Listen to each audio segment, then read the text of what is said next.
Breaking news, move over Apple. You've got company. Amazon has just joined the $1 trillion club. You can see the stock rocketing is at an all-time high of 2%. En 2018, Amazon est devenue la seconde entreprise à atteindre 1 trilliard de valorisation en bourse. Dans cette longue vidéo, nous allons voir comment Amazon et surtout comment sa supply chain est devenue l'une des plus puissantes et plus efficaces du monde. Nous commencerons d'abord par Amazon en chiffres, son offre produit, ses entrepôts, sa mécanisation, ses différents modes de transport, ses différentes technologies et comment ils traitent leurs données, le futur d'Amazon, et enfin nous répondrons à la question, faut-il travailler avec Amazon ?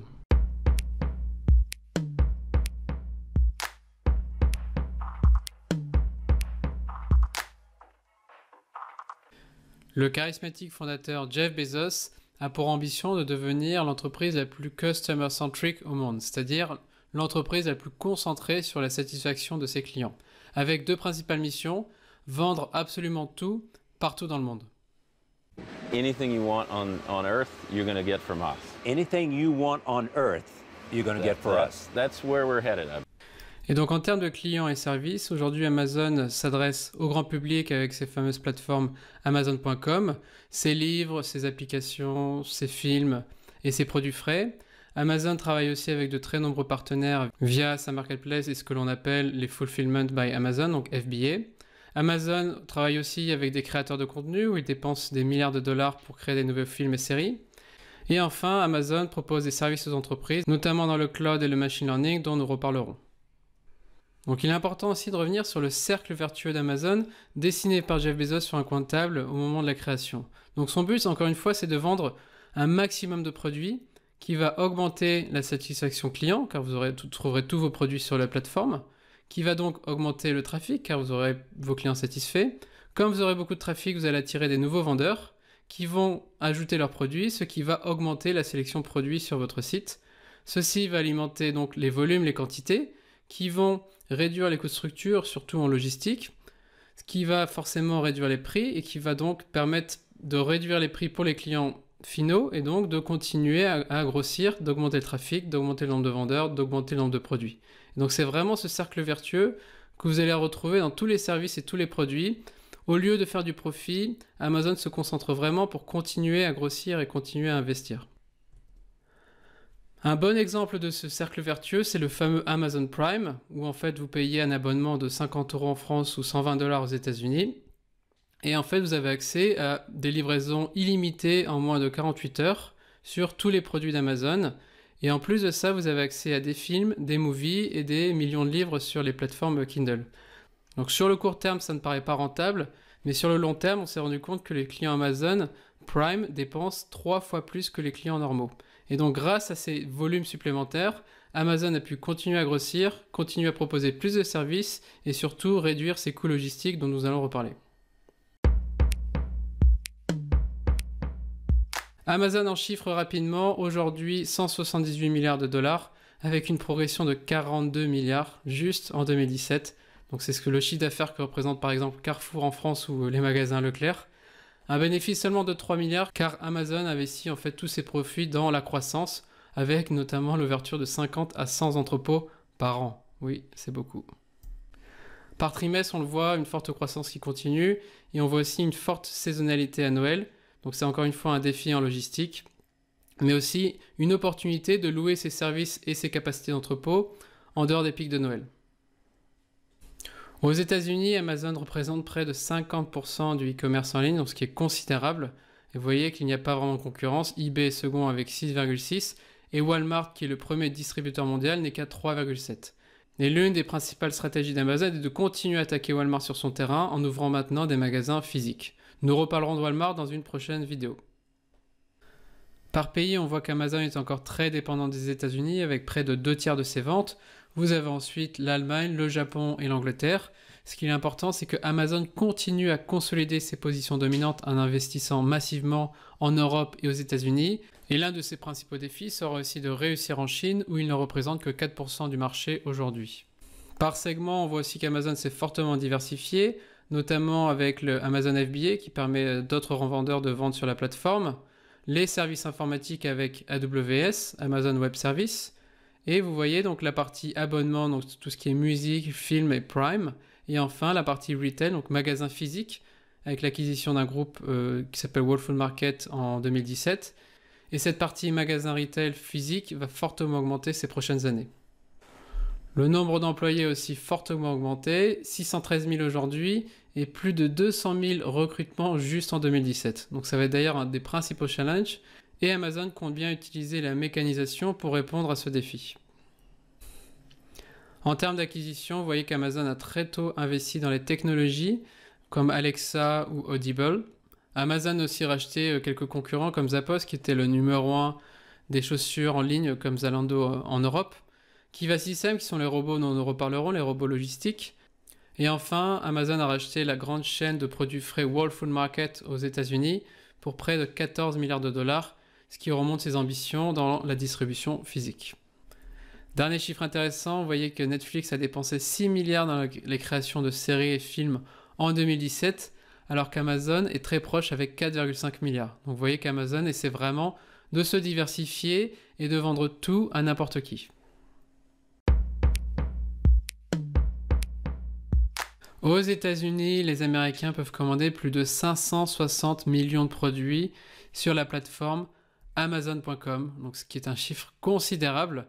Si on regarde par pays, on voit que donc les États-Unis plus de 560, vous avez ensuite les Allemands à 389, les Anglais à 370 et la France qui n'est pas si loin avec plus de 310 millions de produits.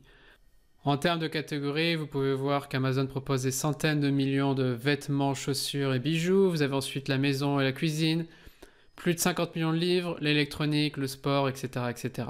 Sachant qu'Amazon souhaite se développer de plus en plus dans la partie B2B, business to business, et dans la partie médicale avec notamment la distribution des médicaments. Et donc on peut dire qu'Amazon applique clairement la stratégie de la long tail. Donc la long tail, qu'est-ce que c'est ? C'est le fait de vendre beaucoup de produits en très faible quantité. Vous le voyez sur cette courbe qui ressemble à la queue d'un animal, donc c'est pour ça qu'on l'appelle la long tail. Plus vous avez de concurrence, donc plus vous vendez de produits, par exemple un livre Harry Potter, vous allez le vendre en millions d'exemplaires, mais vous aurez une très forte compétition, et vous aurez donc un très faible de conversion, car beaucoup de concurrents vendent le même produit. La stratégie d'Amazon est clairement de vendre un maximum de produits, avec donc moins de compétition, moins de demande, mais un taux de conversion qui est beaucoup plus fort. Et pour développer cette long tail, Amazon fait appel à des revendeurs, donc ce qu'on appelle Amazon FBA, qui vont en fait référencer les produits sur le site, payer le stock, et Amazon va s'occuper directement de la distribution et de la livraison au client final. Il est aussi important de préciser qu'Amazon est en train de développer ses labels privés, ses propres marques, dans différentes catégories. Vous avez notamment les produits Amazon Basics, qui sont finalement les produits les plus vendus sur Amazon. Donc vous avez les lits pour chiens, les accessoires, les produits de cuisine. Vous pouvez voir que vous avez déjà un nombre conséquent de produits développés par Amazon. Et il est clair qu'Amazon va continuer à étendre sa gamme pour proposer un maximum de produits au meilleur rapport qualité-prix. Nous allons maintenant parler de la logistique Amazon et de ses entrepôts. Donc aujourd'hui, en 2018, Amazon a plus de 800 sites logistiques dans le monde. Tout d'abord, des Fulfillment Centers, qui sont des centres de distribution, avec près de 300 dans le monde et une surface moyenne de 52 000 m². Vous avez ensuite ce qu'on appelle des Delivery Stations, qui sont en fait des centres de livraison, qui permettent d'éclater les colis déjà préparés, avec plus de 300 dans le monde et une petite surface de 6 000 m². Vous avez les Prime No Hubs, qui sont des petits entrepôts qui permettent de livrer les clients en moins de 2 heures, très proches des centres-villes. Et c'est d'ailleurs l'une des principales stratégies de ces prochaines années. Vous avez les Sortation Centers, qui sont des centres automatiques qui permettent de trier, d'éclater automatiquement les colis, les palettes. Généralement, ces centres sont à côté des Fulfillment Centers. Vous avez des centres de distribution pour les produits frais, ce qu'on appelle les Pantry Fresh Food DC, 22 essentiellement aux États-Unis. Vous avez le Whole Food Retail, donc je l'expliquais tout à l'heure, Amazon a racheté le Whole Food Group, qui est un groupe de distribution de produits frais, donc il a récupéré 12 entrepôts. Et enfin, Amazon est en train de construire son premier Airport Hub dans le Kentucky aux États-Unis pour pouvoir aussi reprendre le contrôle sur sa distribution via des avions privés. Donc vous le voyez, Amazon est déjà une entreprise planétaire au niveau logistique avec plus de 800 sites, 20 millions de mètres carrés. Ce qui est intéressant, c'est de voir que plus de 4 millions de mètres carrés sont en construction actuellement, ce qui montre vraiment la volonté d'investir dans le long terme et d'avoir un réseau logistique toujours plus rapide et toujours plus proche de ses clients. Si on regarde le nombre de sites logistiques par pays, on voit bien que les États-Unis, qui pèsent pour plus de 2 tiers des ventes, et le premier avec plus de 12 millions de mètres carrés et 359 sites. Vous voyez aussi que le nombre de futurs sites est très important aux États-Unis. Vous avez ensuite l'Angleterre, l'Allemagne, l'Inde qui a beaucoup de petits sites et la Chine qui a le plus grand entrepôt du réseau qui est à Tianjin près de Pékin avec 164 000 m². En France, Amazon a aujourd'hui 11 entrepôts, donc 11 entrepôts dont une majorité autour de Paris ou au nord de Paris et un Amazon Prime No Hubs dont je vais parler juste après. Si on regarde les dates, Amazon a ouvert son premier entrepôt en 2007.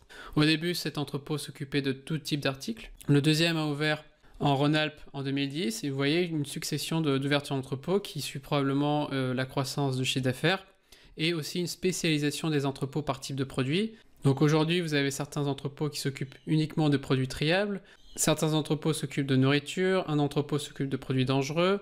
Pour les produits non triables qui sont souvent des produits hétéroclites et volumineux, il semblerait que ces entrepôts soient sous-traités aujourd'hui, car non stratégiques pour Amazon. Et vous avez enfin le premier centre de distribution express qui s'appelle Prime Now, qui se trouve dans le 18e arrondissement de Paris. Et donc ce petit centre de 4000 m² permet aux clients dans la région parisienne d'être livrés en moins de 2 heures. Si on retourne sur la carte, il est intéressant de regarder la carte de l'Angleterre, où vous voyez une multiplication des Prime No Hubs. Vous en avez un peu partout, donc même Manchester, Glasgow et Leeds ont leurs Prime No Hubs. Et clairement, ce que vous voyez en Angleterre ou en Allemagne, c'est ce qui va se passer en France. Et donc aujourd'hui, vous avez un petit centre à Paris. Vous allez probablement en avoir un dans chaque grosse ville. Donc vous en aurez un probablement autour de Toulouse et Bordeaux, autour de Marseille, autour de Lyon, autour de tous ces grands centres urbains qui ont des clients qui souhaitent avoir des livraisons express. If there's such a thing as Santa's workshop, this would be it. A 1.2 million square foot distribution center the size of more than 20 football fields, gearing up for the holiday shopping season. There are 96 of these warehouses worldwide, what Amazon calls fulfillment centers. Tomorrow, on what is known as Cyber Monday, it is expected that more than 300 items a second will be ordered on Amazon. Right now, we're really in the center of what is the physical manifestation of Earth's biggest selection. Amazon Vice President Dave Clark showed us how the process begins. After the products arrive into the building, they are immediately scanned. The products are then placed by stackers in what seems to outsiders as a haphazard way, a book on Buddhism and Zen resting next to Mrs. Potato Head. Here's what I want to know. This is a Swiffer, all right? Yeah. It's sitting next to the Encyclopedia of World History. That doesn't make any sense to me. Does it make sense to you? It does. What? Because those two things, if you look at how these items fit in the bin, Yeah, they're oh. optimized for utilizing the available space. Oh, I see. And we have computers and algorithmic work that tells people the areas of the building that have the most space to put product in that's coming in at that time. Amazon has become so efficient with its stacking, it can now store twice as many goods in its centers as it did 5 years ago.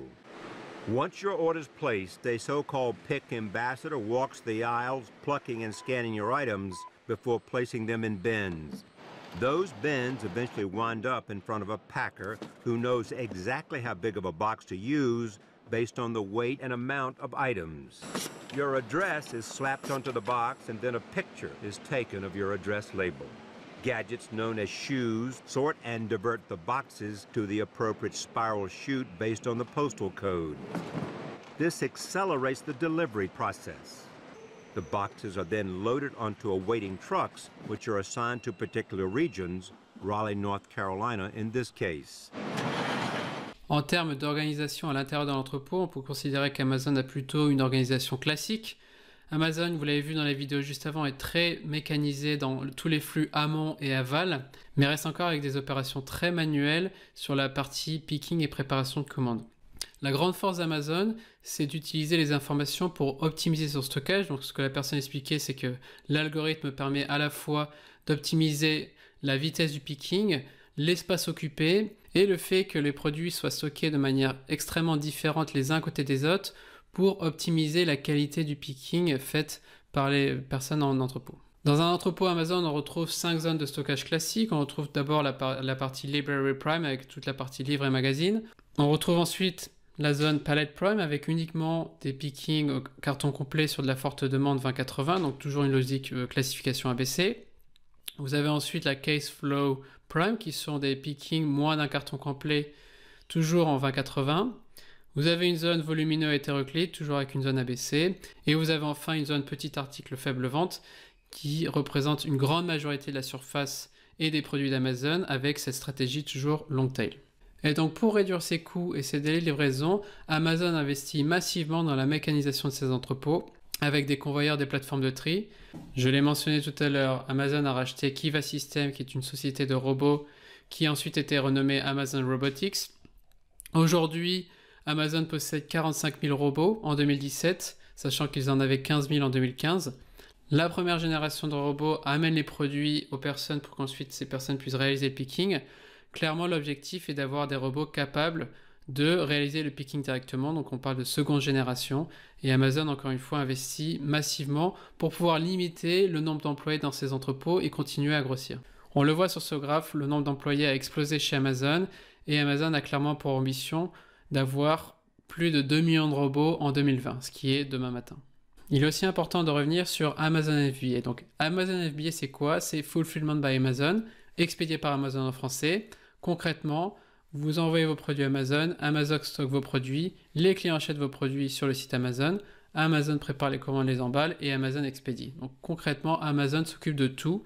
Le but, clairement, c'est d'augmenter encore une fois l'offre produit et d'externaliser le coût du stock car le stock coûte extrêmement cher et Amazon souhaite optimiser ses ratios financiers pour pouvoir investir toujours plus dans la technologie et les services.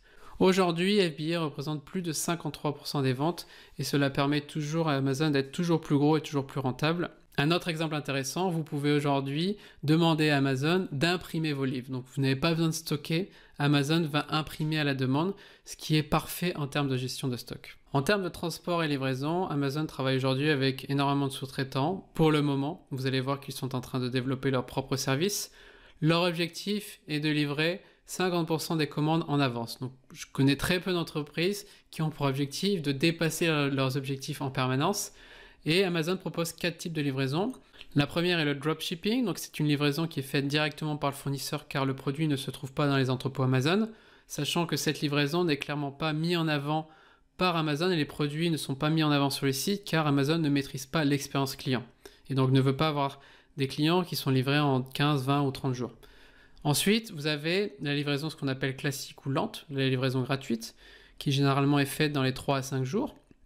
Vous avez la livraison Prime en moins de 48 heures. Donc pour avoir accès à Prime, vous devez payer un abonnement de 50 € en France et de 120 $ aux États-Unis. Ça vous donne aussi le droit à avoir accès à des films, des séries, de la musique et des livres. Et enfin, vous avez la nouvelle livraison qui s'appelle la nouvelle livraison Prime Now qui vous permet d'être livré en moins de 2 heures si vous vous trouvez à côté d'un de ces fameux centres de distribution. Concernant Prime Now, il est important de rappeler que vous n'avez pas toute l'offre produit. Ceci vous donne un petit aperçu. En moyenne, vous avez accès à peu près 30 000 références qui sont essentiellement des produits urgents dont vous avez besoin tout de suite. Donc vous voyez des produits pour bébé, des produits de beauté, des produits électroniques, mais surtout pour dépanner, donc des câbles, des chargeurs, beaucoup d'alimentaires, beaucoup de produits comme des vins, des champagnes, des cadeaux, des chocolats et des produits de santé pour dépanner. Et donc bien sûr, Amazon va essayer d'augmenter au maximum cette offre produit, mais elle est aujourd'hui très limitée sur des besoins très urgents qui nécessitent une livraison rapide. Et ceci est clairement pour concurrencer les supermarchés et les commerces de proximité. But is this the holy grail for Amazon? I can deliver it on the same day. It's a possibility. If we can make this model work, it would be great because it extends the range of products that we can sell. Donc on revient sur cette carte et on le voit bien en France, un seul centre à Paris et la stratégie va être clairement de développer encore une fois ces fameux Prime Now Hubs pour pouvoir livrer toutes les grandes agglomérations en France et dans le monde. Donc le problème de toutes ces livraisons rapides et express, c'est le coût du transport. Aujourd'hui, si on regarde en 2017, on voit que le coût d'entreposage est relativement stable avec 14% du chiffre d'affaires. Et on voit que les coûts de transport sont en train d'exploser avec près de 12% du chiffre d'affaires qui est uniquement utilisé pour expédier les produits.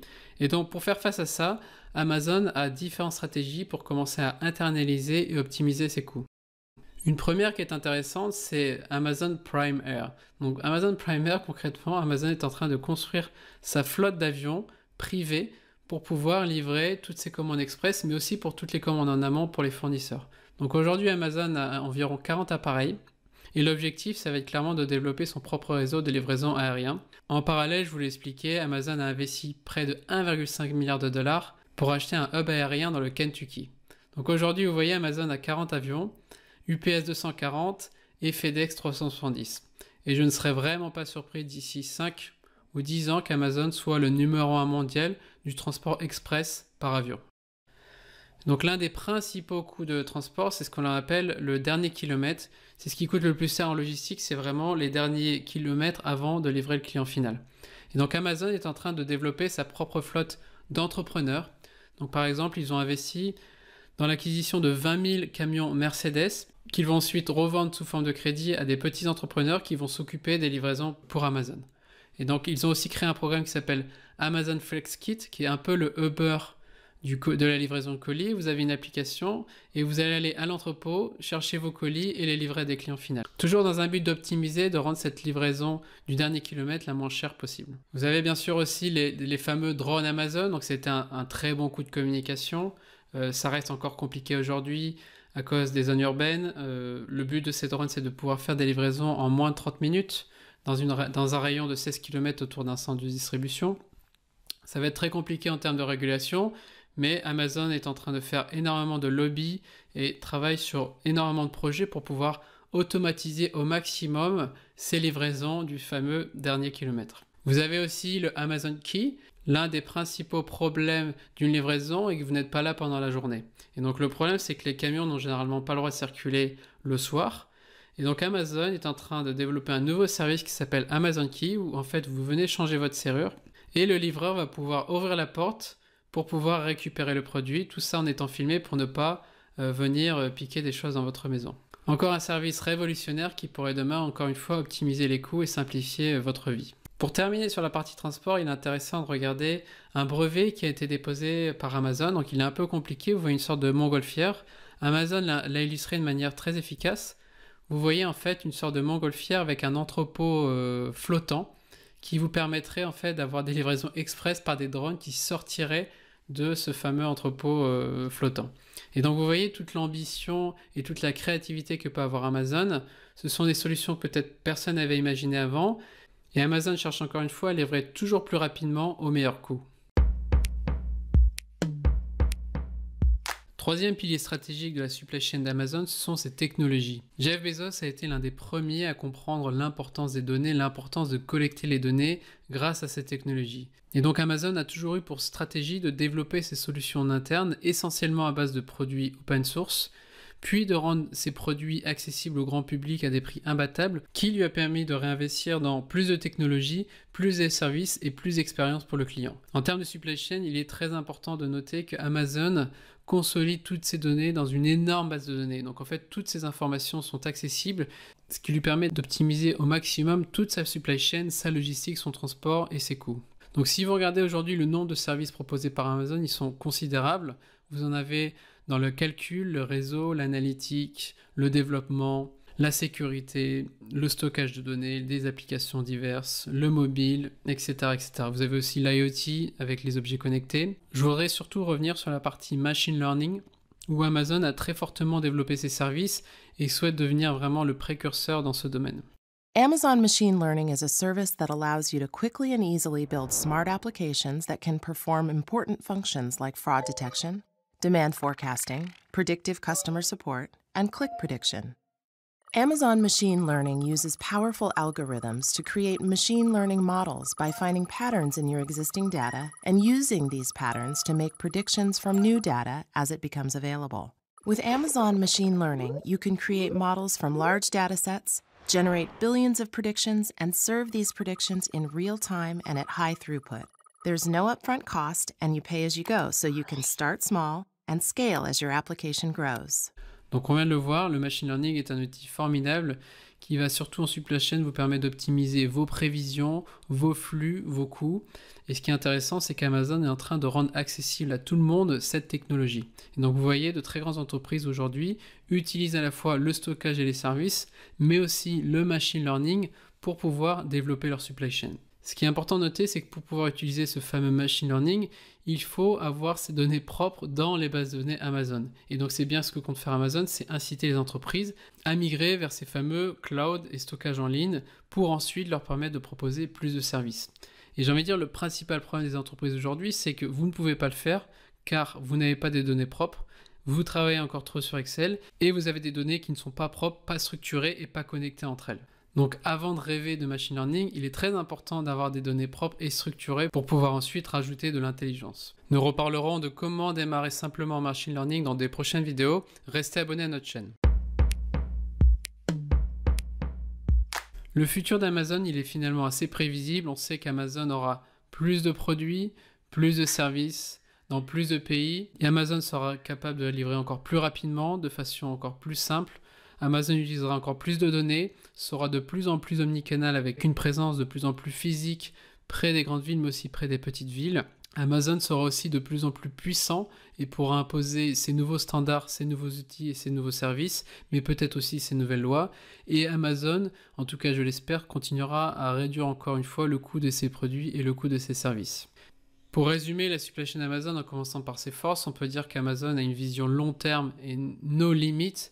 Ils sont capables d'investir massivement pour développer leur technologie, leur réseau logistique. Ils sont vraiment concentrés sur la satisfaction client et ce n'est pas juste écrit, c'est vraiment une réalité dans cette entreprise.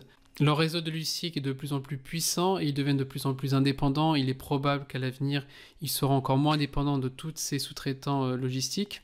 Amazon est maintenant devenu une entreprise de technologie qui est capable de rivaliser avec des entreprises comme Google ou Microsoft.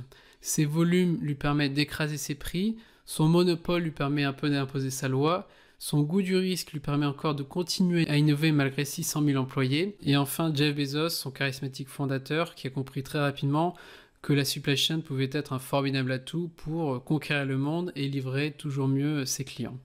En termes de principaux défis, l'un des risques d'Amazon est de devenir trop gros et de faire peur au gouvernement. Et donc le risque, ça serait que les gouvernements commencent à découper Amazon en plusieurs entreprises.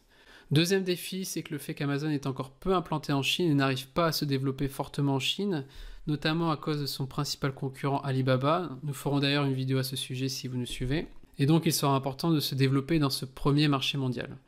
Le coût du transport du dernier kilomètre, on l'a déjà vu. Amazon veut continuer à livrer toujours plus vite et Amazon va devoir toujours produire beaucoup plus d'innovations et de services pour pouvoir réduire ce coût et rendre accessible la livraison à tous.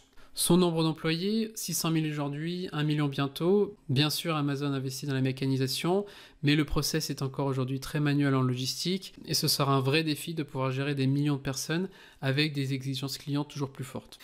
Amazon devra aussi réussir à maîtriser l'expérience client de sa marketplace. Quand vous avez 500 millions de produits et des millions de revendeurs, il est très difficile de contrôler cela et donc on le voit aussi, Amazon essaie de reprendre la main avec ses propres marques, ses propres réseaux de distribution, mais il sera vraiment important pour Amazon de continuer à maîtriser cette expérience client.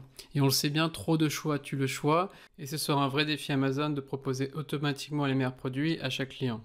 Et enfin, pour finir, Amazon, je pense, est encore très dépendant de Jeff Bezos, et il serait intéressant de voir comment l'entreprise évoluerait avec un nouveau CEO. And the companies that are the shiniest and most important of any era, you wait a few decades and they're gone. And your job is to make sure that you delay that date. I would love for it to be after I'm dead. Une question qui revient souvent en supply chain est: faut-il travailler avec Amazon? Faut-il utiliser les services technologie et logistique d'Amazon pour améliorer ses services? Toys R Us avait tout misé sur Amazon pour distribuer ses jouets en ligne. Le problème, c'est que Amazon a continué à référencer d'autres produits et finalement Amazon est devenu le premier concurrent de Toys R Us. Et quand Toys R Us a voulu sortir du réseau, ils n'avaient pas développé leurs infrastructures et leur savoir-faire et c'était trop tard. De l'autre côté, vous avez Apple. Apple vend encore ses iPhones sur Amazon, mais Apple a des produits uniques. Je ne serais pas surpris qu'Apple un jour arrête de distribuer ses iPhones sur la plateforme Amazon car ils ont développé leur propre réseau, leur site internet et leur magasin. Pour répondre à la question « faut-il travailler avec Amazon ?», tout dépend de la taille de votre entreprise, de votre offre produit et de l'expérience que vous proposez à vos clients. Decathlon et IKEA sont deux bons exemples. Ils ont des produits uniques qui ne sont pas présents ni copiables par des concurrents sur Amazon et donc ils peuvent conserver un réseau logistique en propre car leur marque est suffisamment puissante pour attirer des clients dans leur magasin et leur site internet. Un autre exemple évident, Louis Vuitton. Louis Vuitton ne propose clairement pas la même qualité et personnalisation de service à ses clients et on verrait mal Louis Vuitton aller demain vendre des sacs à main sur Amazon. Le cas Monoprix est un cas plus complexe. Donc Monoprix est une chaîne de petits supermarchés qui propose des produits frais. Et donc Monoprix fait partie du nouveau Prime Now, donc qui permet de livrer des produits frais en moins de 2 heures dans la région parisienne. Donc Monoprix a profité du réseau logistique pour pouvoir rendre ses produits accessibles en livraison express. Et Amazon profite de cette offre déjà présente dans la région parisienne pour distribuer ses produits immédiatement. Le problème, c'est qu'Amazon, vous l'avez vu, a tendance à internaliser ses process pour réduire ses coûts. Monoprix reste une chaîne de supermarchés relativement chère et je ne serais pas surpris de voir Amazon soit racheter Monoprix ou un réseau similaire, soit créer ses propres marques de produits frais. Enfin, le cas La Poste. La Poste est le premier réseau de distribution en France. La Poste a fortement profité du boom du e-commerce, notamment grâce à Amazon. Mais vous l'avez vu, Amazon maintenant est en train de développer ses propres réseaux logistiques pour pouvoir optimiser les coûts. Et nous allons probablement voir La Poste perdre en part de marché ou ne conserver que les livraisons les moins rentables. Pour conclure, vous n'êtes pas Amazon. Donc Amazon représente le futur de la supply chain. Mais avant de commencer à parler de livraison drone, de livraison express en moins de 2 heures ou de machine learning, il est vraiment important pour vous de revenir sur vos basiques en supply chain. Donc ça commence par vous mettre à la place de vos clients, de tenir vos promesses, notamment en termes de délai de retour client, de simplifier et d'automatiser vos tâches au maximum, de sous-traiter vos activités non stratégiques, de maîtriser vos données. Vous avez probablement encore beaucoup trop de données sur Excel, même si vous avez un ERP. Donc essayez de simplifier vos Excel, de les automatiser, de mettre peut-être des macros. Et enfin, optimisez vos stocks et vos coûts pour proposer toujours plus de services au meilleur prix pour vos clients. Pour vérifier vos basiques, nous vous proposons un audit supply chain gratuit qui vous donnera un score de 0 à 100 sur les domaines clés de votre supply chain. Le score moyen est seulement de 43% aujourd'hui, alors qu'Amazon doit être probablement proche des 100%, sans compter les livraisons par drone.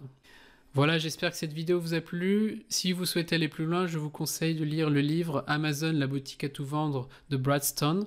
Je mettrai le lien sous la vidéo. Et je vous invite à aimer cette vidéo et vous abonner à notre chaîne pour nous donner envie de créer d'autres vidéos comme celle-ci. À très vite!